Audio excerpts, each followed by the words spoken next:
Hey everybody, Wayne Spooney here with my second video, and as the title states, this one's going to be about Romeo Langford.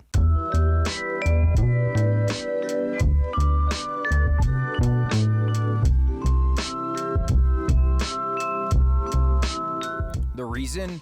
I recently realized that I was everything I despised. I was a hater, a Capulet, if you will. So quick story, after preseason game 2, my buddy Jay, not Celtics Jay, I'm only friends with people named Jay and Smitty. Everyone in New England has a friend named Smitty. So my buddy Jay sent me this text, and I immediately thought to myself, why would I be mad that a Celtics youngster is playing well? Then it hit me. Every time Romeo Langford has come up for me, it was in the context of putting him down to prop up Aaron Nesmith. It was like I was related to this dude. And if you've seen a picture of the both of us, the odds of that are very, very slim. So what did I decide to do? I started watching video on Romeo Langford, and you know what? I really started to appreciate that Romeo wasn't just one of Leo DiCaprio's roles in the 90s. His play really started to turn my opinion from long shot hopefulness to actual, real, tangible optimism. I came away less discouraged from his up and down season last year and have really started to believe in him. So this video is going to be in 2 parts. First, we're going to tackle last season quickly. Then we're going to turn to some of the tape that's got me excited for his future.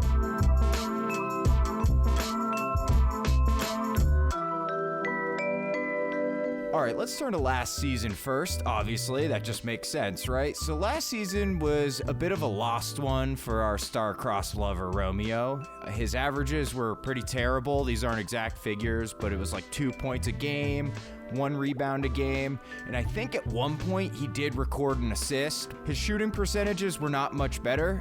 You can look at the chart I've got up here, but he shot a whopping 20% on catch-and-shoot threes, 35.6% from the floor overall, and a scorching 27.8% on all threes. He did miraculously go 2 for 3 on pull-up threes for a 66% average. Pretty good, Romeo.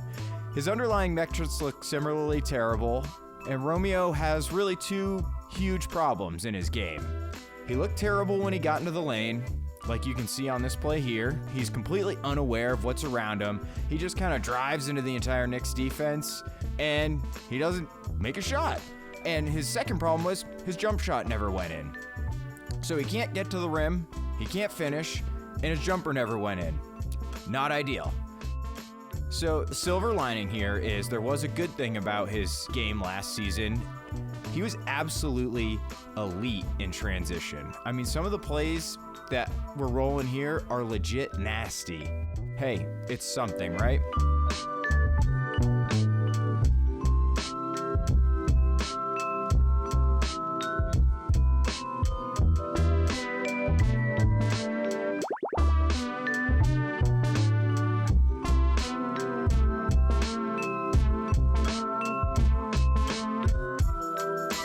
Then the playoffs hit, and young Romeo had the best game of his career against the Brooklyn Claudiuses, which is a name I found by Googling the most evil character in Shakespeare. 17 on 7 of 12 shooting, 1 board, 2 assists, 2 steals, 2 blocks, solid defense on one of the best scorers of all time. From this point on, it looked like Romeo had gained some confidence and things started to turn. So let's turn to this season, and really this all started in the Summer League. Richard, Fernando, Langford.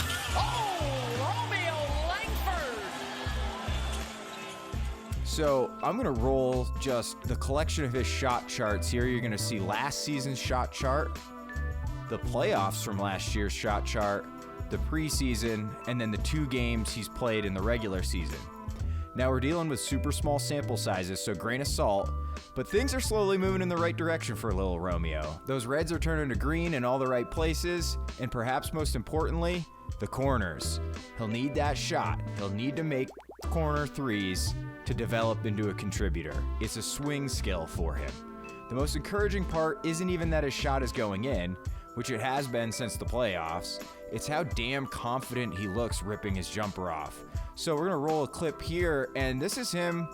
He's gonna catch a pass in transition. He's gonna take a super rare pull-up 3 that he almost never takes, and he buries it. I mean, it's just an extremely confident shot that I don't think he even thinks about taking prior to his run in the playoffs last season. And his jumper's pretty limited at this point. Like I said, he basically does not take pull-ups. He does not shoot off the move or off the screen. Last year, he shot 1 pull-up for every 5 catch and shoot, and 80% of his three-point attempts were catch and shoot. And the split was actually even more drastic in the playoffs. Again, he is firing away confidently, and for a guy that has had perpetual wrist injuries, that's a huge thing. Let's take a look at this catch and shoot 3 he fires off from the corner. He misses it, but look at how damn fast he rips that shot off. He's basically going into his motion before he even catches the damn ball. Romeo's swing skill, like I said, is his jumper. If he can make his jumper, he's gonna be a player. I'm not even gonna talk about his defense in this video because it's so obviously NBA level and it's so obviously good that it's not even really worth discussing. He's a great defensive player. If he can knock down catch and shoot threes, he's gonna be a valuable contributor.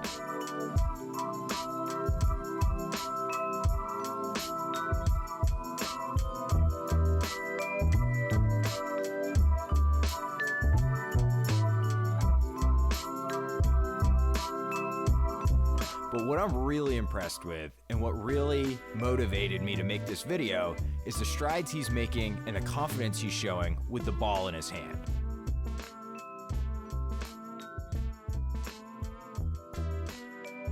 So let's look at some stuff from this season and the preseason and the regular season about his on-ball attacking. So Romeo is actually billed as a slashing wing coming out of the draft, and up until recently, that has not been the case at all.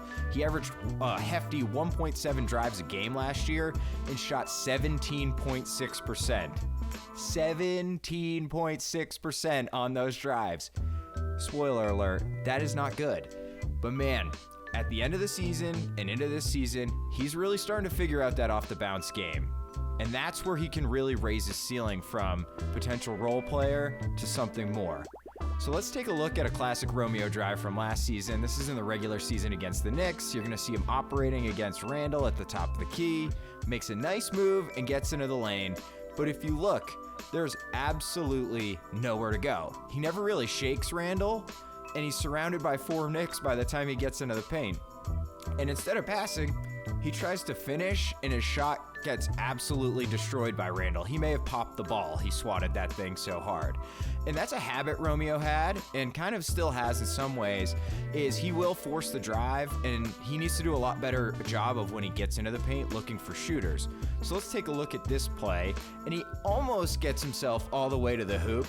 That's great, except he drew 1,000-foot-tall Mo Bamba's help. It was actually good because you're pulling a guy away from their primary defensive assignment. But why don't we look in the top right-hand corner of your screen as he's getting past RJ Hampton? Aaron Nesmith has a nice little sneaky relocation when his defensive player turns his head, and I mean, he is wide open, right? And there's an easy passing lane for Romeo to hit him. And he's gonna have to anticipate help defense when he's getting to the lane and find shooters. I mean, Bamba just absolutely destroys this shot and never even had a chance. That's going to be a big and difficult developmental leap for him, but it's an important one if he wants to rise above decent bench player in the future. So bad stuff out of the way. Romeo is a little stiff with the handle. His dribble moves are effective, but they're not pretty. But man, once he puts it on the floor, he is smooth to the rim, and he's pretty good at finishing once he gets himself there. He kind of billows into the lane like a cloud of smoke rolling out of a dorm room, and all of a sudden he's finishing with a textbook floater, or going glass, or using the rim to hold off a defender. Here's 2 plays that show what I mean. On this play, the Knicks are hiding Obi Toppin on him in the corner. When Romeo is out there with the bigger offensive threats like the Jays, he's going to draw the worst defender on the court.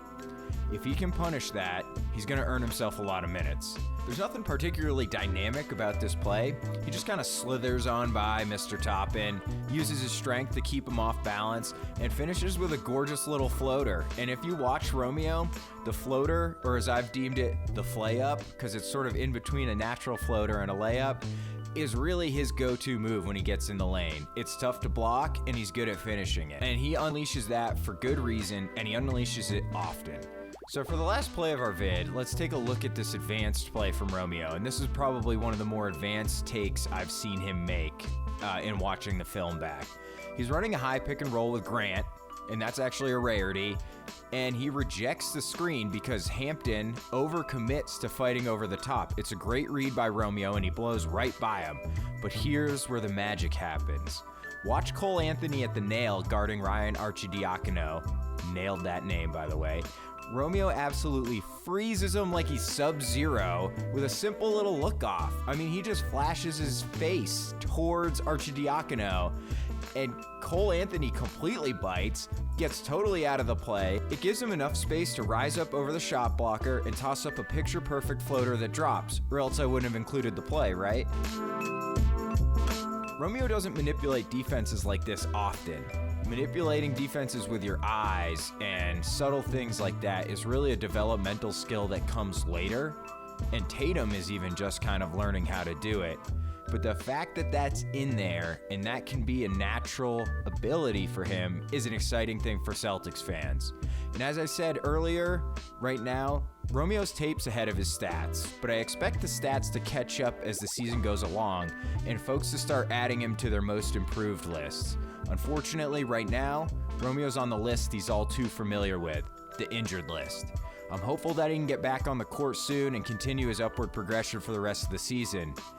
And that will be all for this one. So if you like the content we're putting out on here, please subscribe to our channel. And until next time, Ben and Spooney out.